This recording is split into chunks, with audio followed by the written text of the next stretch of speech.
The National News Desk, locally covered, nationally connected. There is no war against Venezuela or its people. We are not occupying a country. This was a law enforcement operation. Nicolás Maduro has his first day in court. Which other presidents could be next to face the long arm of the law? Then, every minute that I spend defending my own political interest would be a minute I can't spend defending the people of Minnesota. Minnesota Governor Tim Walz makes a major announcement as the investigation into fraud continues. What the two-time governor and former vice presidential candidate says about the growing scandal that could end his political career. And slimming down through medication is easier than ever. The weight loss drug now available in pill form, and when the higher dose versions will come out. Good evening, I'm Taylor Murray. Welcome to the National News Desk, America's News Now. We have team coverage for you tonight as President Donald Trump keeps pressure on South America, issuing dire warnings to Colombia's president days after arresting Nicolás Maduro over the weekend. But first, we begin with Maduro's court appearance in New York today. Atra El-Nashar is joining us now. And Atra, this was the first time we've heard from Maduro since he was arrested. Fill us in. And every word was just remarkable to hear, considering all that's unfolded in the last few days. We saw a defiant Maduro, along with his wife, Cilia Flores, appearing before a federal judge. And they're in for what could be years of legal proceedings. Neither are seeking bail as they wait in U.S. detention more than 2,000 miles from Venezuela.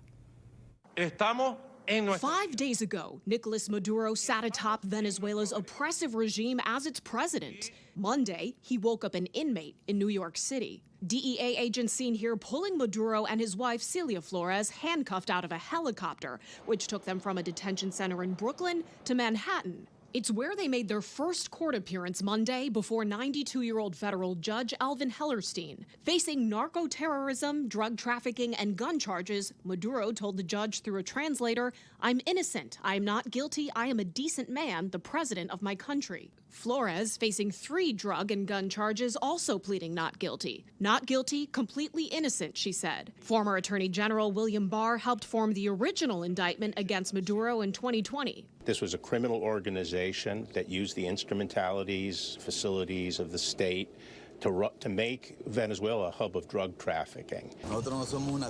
There are many parallels being drawn to the case of former Panamanian President Manuel Noriega, who, at the orders of President George H.W. Bush, was captured by U.S. forces exactly 36 years to the day before Maduro, also on drug trafficking charges. Noriega's trial began 21 months later and lasted 7 months, ending in a conviction. This is a long process people can strap in, but at the end of the day, there'll be a lot of legal maneuvering. Already, Maduro's attorney, Barry Pollock, who also represented WikiLeaks founder Julian Assange, making a similar argument that Noriega's legal team made decades ago. Pollock tells the judge that Maduro, as head of state, is entitled to immunity and says there are questions about the legality of his military abduction. The U.S. and more than 50 other countries do not recognize Maduro as Venezuela's legitimate leader.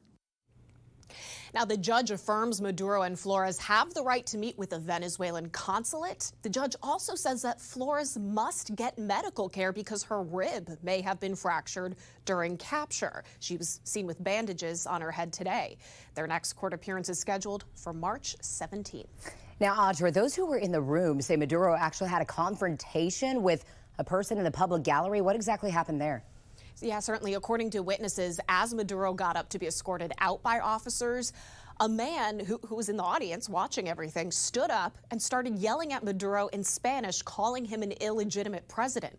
According to the Associated Press, that man is 33-year-old Pedro Rojas, who says he was once imprisoned by the Venezuelan regime. Maduro reportedly then shouted back, also in Spanish, "I am a kidnapped president. I am a prisoner of war." In Washington, D.C., Atra El-Nashar, thank you. Meanwhile, in Venezuela, Maduro's Vice President Delcy Rodriguez was formally sworn in as Venezuela's interim president today. Now, over the weekend, she condemned the U.S. raid on Venezuela and even demanded the Trump administration release Maduro, but she's now scaled back the rhetoric. President Trump, in an interview with The Atlantic, threatened Rodriguez with a, quote, fate worse than Maduro if she doesn't cooperate with the United States. Meanwhile, Secretary Rubio making it clear this weekend that the Trump administration views the entire regime as illegitimate. And as President Trump celebrates the weekend operation in Venezuela, he is now suggesting there's other countries in his sight for possible military action. Digging into that is National News Desk Christine Frizzell. As questions loom about what the future of Venezuela will look like and what the U.S. role will be, President Trump suggested he's got his eye on other Latin American countries as well. Colombia is very sick, too, run by a sick man who likes making cocaine and selling it to the United States, and he's not going to be doing it very long, let me tell you. So there will be an operation by the U.S. It sounds good to me. Colombia beefing up its military forces at its borders. A Colombian army commander telling CNN among their top priorities will be defending their territory and national sovereignty. And Mexico is also on high alert after this comment from President Trump about drug traffickers. Mexico has to get their act together because they're pouring through Mexico, and we're going to have to do something. Mexico's president, who also spoke out against the U.S. operation in Venezuela, responded. We categorically reject intervention in the internal affairs of other countries. The history of Latin America is clear and compelling. Intervention has never brought democracy. President Donald Trump has been insisting this is not necessarily about the other countries, but about the national security of the United States, citing the Monroe Doctrine, the historic agreement that prioritized protecting and controlling the Western Hemisphere. No more drug trafficking, no more Iran-Hezbollah presence there, and no more using the oil industry to enrich all our adversaries around the world. Oil proving to be a key part of the strategy for economic and national security purposes. The two countries far apart politically, but that wasn't always the case. In 1961, President John F. Kennedy visited Venezuela and later hosted a state dinner for Venezuelan President Betancourt, where he called him America's best friend in South America. That close relationship endured for decades, including a partnership with American oil companies, most forced to leave the country after investing millions. President Trump suggesting soon they will be reimbursed. I'm Christine Frizzell for the National News Desk. In other news now, Congress is now back in session following their holiday recess with less than a month to come together and avoid another government shutdown. In November, lawmakers ended the longest shutdown in the nation's history, but extended funding only to January 30th. Speaker Mike Johnson says he is prepared to call 3 separate bills to the floor this week to fund the government through September 30th. Included in the proposals are new spending updates for departments of energy, commerce, interior, and justice. Separate bills are aimed to fund the rest of the government. Now, the Pentagon, agriculture, VA, and legislative branches are already funded after they received that late last year. Today is Representative Marjorie Taylor Greene's last day in Congress. The Georgia Congresswoman's seat will become vacant at 11:59 p.m. Over the weekend, Greene turned in her resignation letter to Georgia's governor. The governor has 10 days to schedule a special election for Greene's replacement. A 26-year-old accused of vandalizing Vice President J.D. Vance's Ohio home is now facing multiple charges. The Secret Service says agents detained William DeFore overnight. According to court papers, DeFore was seen by Secret Service and on surveillance video hammering the home's windows. Vance and his family were not there, thankfully. Vance said on X in part that he appreciates everyone's well wishes and he's grateful to the Secret Service and Cincinnati police. The trial for one of the first officers to respond to the 2022 Uvalde school shooting is now underway. Former Uvalde schools officer Adrian Gonzalez faces 29 counts of child abandonment or endangerment. He's accused of failing to protect kids during the attack that killed 19 students and 2 teachers at Robb Elementary. Criminal defense attorney Jonathan Chavez says jury selection will be difficult. The trick, especially in this case, is finding somebody who hasn't heard anything about it or even knows anybody that's heard about it, just because there's so much going on that you really don't want somebody making a judgment off of guilty or not guilty based off emotion or based off just words that they've heard from somebody else. Gonzalez faces up to 2 years in prison if convicted. The former officer pleaded not guilty, and his attorney says Gonzalez tried to save kids that day. All of the 116 people injured in the Swiss ski resort bar fire have been identified. According to police, they added that 83 people are still in the hospital. Authorities said yesterday they finished identifying the 40 people who were killed there. Investigators said sparklers on top of champagne bottles likely started that fire early New Year's Day. The managers of Lake Constellation Bar are now under criminal investigation. Coming up, how American travelers are faring after the surprise arrest of Nicolás Maduro led to Caribbean airspace restrictions. Then huge changes to the childhood vaccine schedule, the shots the CDC no longer universally recommends. Plus, what attorneys say about having cameras in the courtroom as high-profile cases in Utah renew a debate about it. We're back in 90 seconds.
Welcome back. Here's a look over St. Paul, the capital of Minnesota, where next year a new governor will be running the state. This as troubled Minnesota governor and former vice presidential candidate Tim Walz announced today he'll no longer seek re-election for a third term. The National News Desk, Kayla Gaskins, is joining us from Capitol Hill with more on why Governor Walz is still in the hot seat.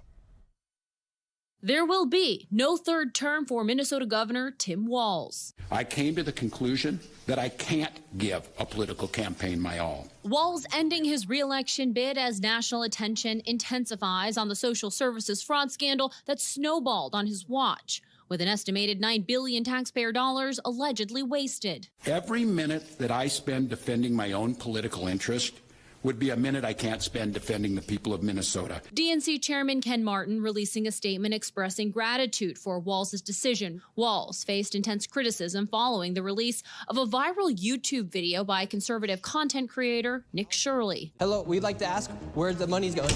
These buildings should be operating as they're receiving literally millions of dollars. The video has 3.2 million views and counting. Walz slamming the effort. We've got conspiracy theorist right-wing YouTubers breaking into our daycares. The White House says Shirley's work helped fuel what it calls a no-holds-barred effort to track down and prosecute those responsible for alleged fraud. So far, the DOJ has charged 98 people in fraud-related cases. 85 of those are of Somali descent. Minnesota is home to one of the largest Somali immigrant populations in the country, more than 75,000 people. According to the Center for Immigration Studies, nearly 90% of Somali households with children receive some form of public assistance. The House Oversight Committee is investigating the fraud allegations, with its first hearing set for Wednesday. The committee's chairman wants Governor Walz and the state's attorney general to appear. So they will have to show up and defend themselves. If they don't defend themselves, that's going to be an admission to guilt to everyone in Minnesota. So I'm pretty confident they're going to be here. The Department of Health and Human Services is also ending a Biden-era loophole requiring states to dole out funding to child care providers before verifying attendance levels. On Capitol Hill, I'm Kayla Gaskins reporting for the National News Desk, America's News Now. The federal ban on airspace over the Caribbean has lifted, but many American tourists are still trying to get home following this weekend's surprise arrest of Nicolás Maduro. The FAA temporarily restricted airways over the Caribbean Saturday because of military operations there, of course.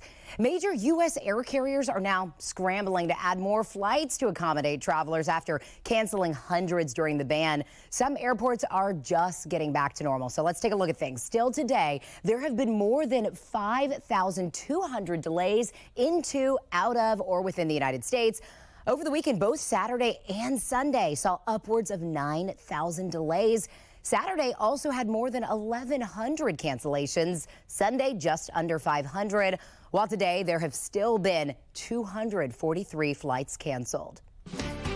Meanwhile, following the capture of Nicolás Maduro, there has been harsh criticism from other countries as well as here in the United States. Our fact check team, is taking a look into the legality of the operation.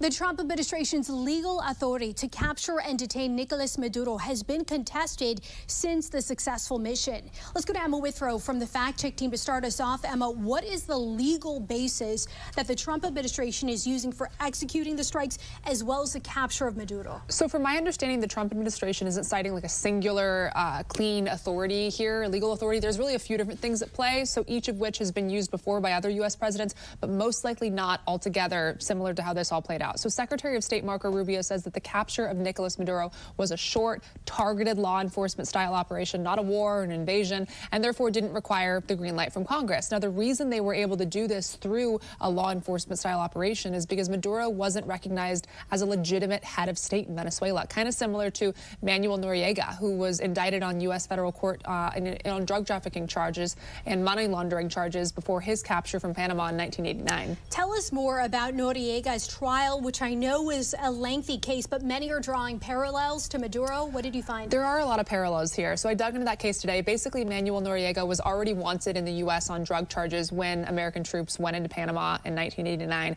to capture him, take him out, without Congress also signing off on this first. So he tried to argue that the arrest was illegal and that he was the head of state and had head of state immunity. But the U.S. courts basically said, nope, they let the case move forward anyways. He then ended up being convicted, and that case is now kind of the go-to example for how the U.S. can bring a foreign leader to trial, even if the capture itself is a little bit more controversial. All right, it's fascinating. Emma, thank you. Thanks. And for more on this fact check team topic, including links to their sources, scan the QR code or visit thenationaldesk.com.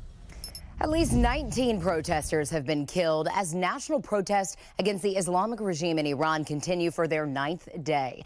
President Donald Trump has threatened to come to the protesters' aid if they continue to face violence, saying over the weekend, quote, "We are locked and loaded and ready to go." At least one Iranian security official has also died during the demonstrations. Now, meanwhile, in Paris, U.S. officials are meeting with representatives from both Israel and Syria, trying to negotiate a new security deal between the two nations. The goal of the talks is for Syria to officially recognize Israel as a legitimate state. Also under consideration is the demilitarization of their shared border. Israel's military has occupied parts of southern Syria since Bashar al-Assad was deposed in late 2024. Those talks are expected to continue tomorrow. I'll say what President Trump said to our warriors when he authorized that raid to capture Nicolás Maduro. He said, Godspeed and good luck. And that's my message to you today. Secretary of War Pete Hegseth was in Newport News, Virginia today, as you just saw. He was meeting with and administering the oath of enlistment to new military recruits. Secretary Hegseth also toured the naval shipbuilding facilities as a part of a national tour of War Department programs dubbed the Arsenal of Freedom Tour. Newport News has signed a $400 million deal with the Navy to construct those new Trump-class destroyers announced last month. And before heading to Virginia, Secretary of War Pete Hegseth issued a letter of censure to Democratic Senator Mark Kelly for taking part in that video with other lawmakers that called on members of the U.S. military to resist following any unlawful orders. Hegseth says the censure was a necessary step, and it could lead to Kelly being demoted from his retired rank of captain in the U.S. Navy and reduce his retirement pay. Well, in a statement, Kelly says the censure is outrageous and, quote, un-American. The CDC is overhauling the childhood vaccine schedule, now recommending fewer shots. Monday, the agency announced significant changes. So under the new guidelines, the CDC recommends all children be vaccinated against 11 diseases, a decrease from the 17 immunizations previously recommended. Vaccines for influenza, COVID-19, rotavirus, hepatitis A and B, and the meningococcal disease are no longer universally recommended for all children. Now, instead, parents are encouraged, to discuss with their child's doctor on whether those vaccines are appropriate for their child. Some vaccines, including shots for RSV, hepatitis A and B, dengue, and 2 types of bacterial meningitis, are still being recommended, but only for high-risk groups. Drug maker Novo Nordisk is debuting its popular weight loss drug Wegovy in pill form. The starting dose of the daily pill is now available for less than $150 a month. It is an option for people who don't want to do a weekly injection. Novo Nordisk says higher strengths will also be available in pill form at different price points by the end of the week. And it was set up through a deal the company made with the Trump administration. Some major changes are now in effect for national parks. Patriotic fee-free days, only available for U.S. residents, will have more dates this year, such as President's Day, Flag Day, and Constitution Day. So residents can also purchase a new digital America the Beautiful annual pass for just $80. International guests, however, will have to pay $250 for that pass, or without it, they'll have to pay a $100 fee and any standard entry fee for entrance to a single park. Coming up, how Venezuelans are reacting to the U.S. military's capture of President Maduro right after this.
Reporters all across the country and your neighborhoods covering the issues that matter to you. We are taking the pulse of America, and we start in Utah, where members of the Venezuelan community reflect on the capture of Venezuelan dictator Nicolás Maduro.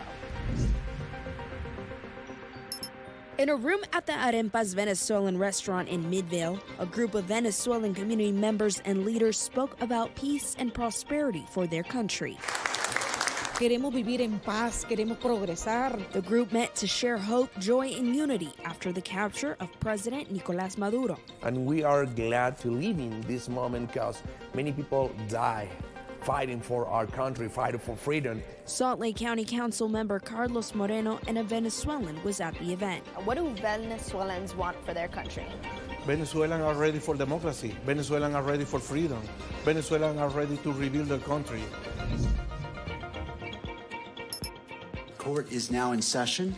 These videos show recent high-profile cases here in Utah and were recorded inside the courtroom. Frankly, attorneys don't like cameras in the courtroom, whether you're a prosecutor or a defense attorney. While cameras can provide transparency, there is often restrictions on what they can show, like in the case of Tyler Robinson. Can't, show his shackles. They can't show him walking in and out of the side door. Defense attorney Sky Lazaro says cameras can be helpful, but often benefit the prosecution. Former prosecutor Nathan Evershed says although attorneys may not like it, ensuring public trials with media access is foundational. Coming up, Black Monday hits the NFL. Coaches fired, jobs opening, and Wild Card Weekend is set. The full playoff breakdown after this.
Well, the darkest day of the NFL season is here, often called Black Monday, as many head coaches find out they are out of a job following a losing season. So far today, we've already learned of 4 new vacancies, creating 6 new openings for head coaching positions for next year. So Kevin Stefanski of the Cleveland Browns, Raheem Morris of the Atlanta Falcons, Pete Carroll of the Las Vegas Raiders, and Jonathan Gannon of the Arizona Cardinals were all given their walking papers, joining the Tennessee Titans' Brian Callahan and New York Giants' Brian Daboll, who were fired mid-season, of course.